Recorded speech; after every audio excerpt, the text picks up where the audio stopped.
नमस्कार। MIT विश्व शांति विद्यापीठ MIT world peace university के विश्व शांति दर्शन चैनल में आपका स्वागत। चैनल की संकल्पना है विश्वधर्मी प्राध्यापक डॉक्टर विश्वनाथ दा कराड़ जी की, जिन्होंने विश्व के सबसे बड़े गुंबद तत्वज्ञ संत श्री ज्ञानेश्वर वर्ल्ड पीस डोम की अद्भुत रचना की। तत्वज्ञ, शास्त्रज्ञ और संतों की यहाँ स्थापित मूर्ति हमें प्रेरणा देती रहती है। साथ ही राजबाग प्रांगण में स्थित हम सबके आदर्श और हिंदवी स्वराज के संस्थापक छत्रपति शिवाजी महाराज की अश्वारूढ़ मूर्ति भी हमें प्रेरणा देती है। यह कार्यक्रम है विश्व साप्ताहिकी, जिसमें आपके पास हर हफ्ते पहुंच जाती है कुछ अलग अलग, कुछ महत्वपूर्ण बातें। कला और संस्कृति की बातों से शुरुआत करते हैं। शुरू में ही जिक्र हुआ छत्रपति शिवाजी महाराज जी का। इस हफ्ते में इस महान योद्धा, कुशल प्रशासक और मराठा साम्राज्य के संस्थापक का जन्म दिवस बड़ी कृतज्ञता से और प्रेरणादायी तरीके से मनाया गया। आज हम बात कर रहे हैं एक ऐसे थीम पार्क या स्थल की जो शिव सृष्टि नाम से परिचित है और जिसका निर्माण पुणे में हुआ है। शिव सृष्टि यह थीम पार्क छत्रपति शिवाजी महाराज के जीवन और मराठा साम्राज्य की गौरवशाली विरासत को समर्पित है। इस पार्क में कई आकर्षण हैं जो हमें छत्रपति शिवाजी महाराज के शौर्य और साहस से परिचित कराते हैं, जैसे कि उनके द्वारा मुगलों के खिलाफ किए गए युद्ध, उनकी गेरिला नीति, आगरा भेंट के बाद सही सलामत वापसी, किलों और मराठों का इतिहास। शिव सृष्टि में विभिन्न प्रदर्शनी दीर्घाएं हैं, जैसे दुर्ग वैभव, हथियारों का संग्रह आदि। शिव सृष्टि की भेंट छत्रपति शिवाजी महाराज के जीवन और मराठा साम्राज्य और उसकी सांस्कृतिक विरासत को करीब से जानने का अवसर प्रदान करता है, जिसे आप जरूर देखिए।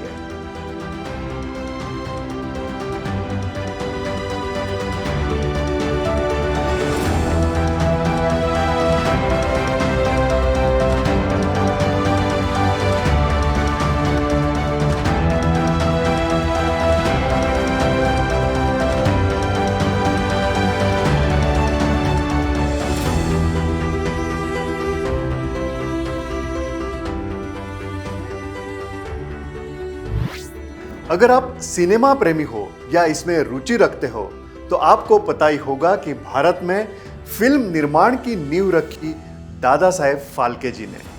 इस हफ्ते में हम उन्हें याद कर रहे हैं क्योंकि 16 फरवरी है उनका स्मरण दिन।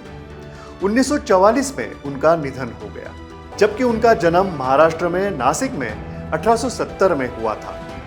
आज हम जो सिनेमा देख रहे हैं उसका इतिहास ज्यादा पुराना नहीं है, सिर्फ पिछले सदी का है। विदेश में सिनेमा की यह तकनीक आने के बाद 1913 में दादा साहेब फाल्के जी ने अपनी मेहनत से इस अजूबे की तकनीक सीखकर राजा हरिश्चंद्र यह भारत की पहली पूर्ण लंबाई की फीचर फिल्म बनाई। यह एक मूकपट था। उसके बाद दूसरे हस्तियों ने कुछ साल बाद 1931 में पहला हिंदी बोलपट आलम आरा और मराठी की पहली फिल्म अयोध्येचा राजा 1932 में बनाई। Dada Saheb Phalke Sir J School of Art से प्रशिक्षित थे। वह एक अच्छे फोटोग्राफर, चित्रकार और कलाकार भी थे। उन्हें लगा कि रामायण और महाभारत जैसे पौराणिक महाकाव्य फिल्म बनाने के लिए अच्छी कहानियां हैं। वह नए नए प्रयोग करते थे। उन्होंने विदेश जाकर फिल्म निर्माण की तकनीक सीखी और फिर भारत लौटकर सिनेमा की दुनिया में कदम रखा। उनकी अन्य प्रसिद्ध फिल्मों में लंका दहन, कृष्ण जन्म, कालिया मर्दन यह फिल्में हैं।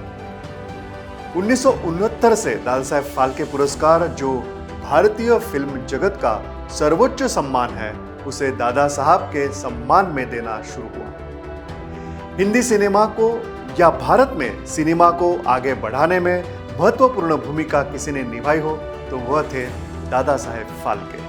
हम बात कर रहे हैं फादर ऑफ इंडियन सिनेमा जिसे कहते हैं दादा साहब फाल्के। आज उनको गुजरे हुए 8 दशक से ज़्यादा का वक्त बीत गया है, बट फिर भी उन्होंने जो लेगेसी पीछे छोड़ी है उसका परिणाम ये है कि भारत आज दुनिया की सबसे बड़ी फिल्म इंडस्ट्री के तौर पे जाना जाता है। और सिर्फ फिल्म इंडस्ट्री की बात नहीं है, ये करोड़ों लोग युवाओं के सपने पूरा करता है। और जगह जगह सिर्फ एक फिल्म इंडस्ट्री नहीं है, जगह जगह रीजनल फिल्म इंडस्ट्रीज भी भारत में बनी है, जो सारा मिलके एक हम बॉलीवुड भी कह सकते हैं या भारतीय सिनेमा भी कह सकते हैं।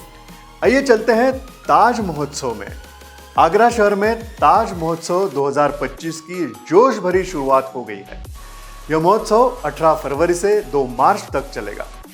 ताजमहल के करीब इसका आयोजन होता है। यह महोत्सव का 33वां साल है। केवल भारतीय नहीं बल्कि देश विदेश के लोग इस महोत्सव में उत्साह के साथ शामिल होते हैं। इसमें भारत की समृद्ध विरासत, कला, शिल्प, संगीत का प्रदर्शन होता है।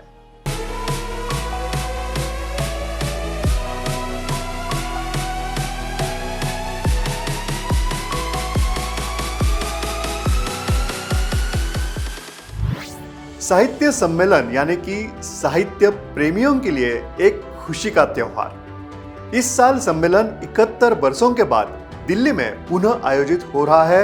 यह दिल्ली का सौभाग्य है। अखिल भारतीय मराठी साहित्य सम्मेलन की विरासत 1878 से चली आ रही है। यह सम्मेलन भारत के सबसे पुराने साहित्यिक सम्मेलनों में से एक है।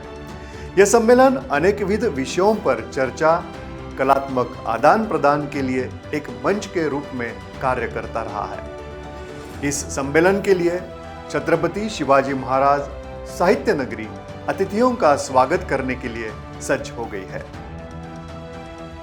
तालकटोरा स्टेडियम में इस 98वें अखिल भारतीय मराठी साहित्य सम्मेलन का आयोजन हो रहा है। सम्मेलन की अध्यक्षता वरिष्ठ लेखिका डॉक्टर ताराबाई भवाळकर कर रही है। सम्मेलन के दौरान साहित्यिक चर्चा, कवि सम्मेलन, सांस्कृतिक कार्यक्रम और पुस्तक विमोचन जैसे विविध कार्यक्रम आयोजित किए जाएंगे। साहित्य प्रेमियों के लिए यह इसीलिए एक त्योहार है।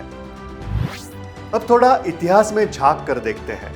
हमारे भारत के उत्तर पूर्वी राज्य समृद्ध निसर्ग, परंपरा, मेहमान नवाजी के लिए जाने जाते हैं। 20 फरवरी 1987 को उत्तर पूर्वी राज्य में से एक अरुणाचल प्रदेश ने पूर्ण राज्य का दर्जा हासिल किया और 20 फरवरी 1997 को मिजोरम को राज्य का दर्जा मिला। इसी कारण से तब से हर साल 20 फरवरी को अरुणाचल प्रदेश और मिजोरम स्थापना दिवस मनाया जाता है। अरुणाचल 1962 के पहले नॉर्थ ईस्ट फ्रंटियर एजेंसी नेफा के नाम से जाना जाता था। अरुणाचल का मतलब है उगते सूरज का देश और मिजोरम के नाम का शाब्दिक अर्थ है पहाड़ी लोगों की भूमि। आसमान से मिलते पहाड़, दूर फैले जैव विविधता से भरपूर जंगल यहाँ की शान है। यह दिन मनाया जाता है सांस्कृतिक कार्यक्रम, पारंपरिक नृत्य, संगीत और खेल कूद के साथ। आप यहाँ की मेहमान नवाजी के लिए यहाँ जरूर पधारें। अब देखते हैं इस हफ्ते के दिन विशेष। मातृभाषा दिवस हर साल 21 फरवरी को दुनिया भर में मनाया जाता है। इसका मकसद भाषाओं और संस्कृतियों की विविधता को बढ़ावा देना है और गौरतलब है कि अपनी मातृभाषा के प्रति सम्मान और प्रेम बढ़ाना भी है। विश्व चिंतन दिवस हर साल 22 फरवरी को मनाया जाता है, यानी कि वर्ल्ड थिंकिंग डे। इसका नाता जुड़ा है दुनिया भर की जो गर्ल स्काउट और गर्ल गाइड है उनसे। यह दिन स्काउट और गाइड के जो संस्थापक थे लॉर्ड रॉबर्ट बेडन पॉवेल और उनकी पत्नी लेडी ओलेओ बेडन पॉवेल, इन दोनों के जन्मदिन पर मनाया जाता है। यह दुनिया भर की गर्ल गाइड्स और गर्ल स्काउट्स के बीच एकता को बढ़ाता है। विश्व शांति और समझ दिवस यानी कि world peace and understanding day हर साल 23 फरवरी को मनाया जाता है। रोटरी इंटरनेशनल की स्थापना 23 फरवरी 1905 में हुई थी। इसी दिन को मनाते हुए इसका मकसद दुनिया में शांति और समझ को बढ़ावा देना है। इस दिन को मनाने का और मकसद है हिंसा से रहित दुनिया बनाना, जिस दिशा में विश्व शांति दर्शन चैनल का भी छोटा सा प्रयास है। सही मायने में देखा जाए तो विश्व शांति केवल युद्ध का ना होना नहीं है, बल्कि लोगों को न्याय, आपसी सहयोग और आपसी सम्मान भी है। साप्ताहिकी में अब यहीं पर रुकते हैं। अगले हफ्ते जरूर देखिए विश्व साप्ताहिकी।